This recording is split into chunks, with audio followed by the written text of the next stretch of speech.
premier blocage qu'on va voir déjà, c'est nos peurs, nos propres peurs, parce que comme je le disais, au mieux, elles vont nous donner l'occasion d'expérimenter la paralysie du sommeil, mais ne sachant pas ce que c'est, on va paniquer. Comme je le disais, on n'amorce pas la sortie réellement.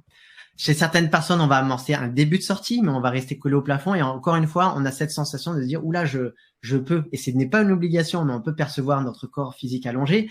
Et quand c'est le cas, bien souvent, du coup, on se dit, mais qu'est-ce qui se passe? Est-ce que je suis mort? Si on ne sait pas ce qui nous arrive, encore une fois. C'est vraiment le point déterminant de toute cette expérience.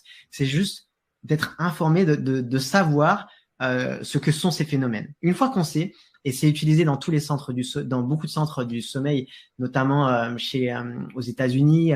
Enfin, dans le domaine anglo-saxon, on est souvent en avance sur ces phénomènes.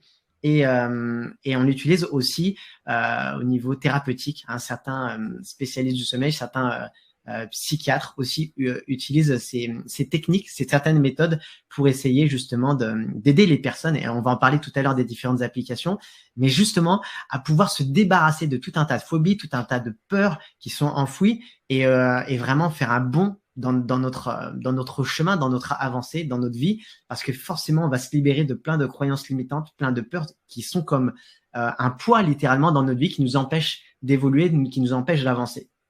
Donc, voilà.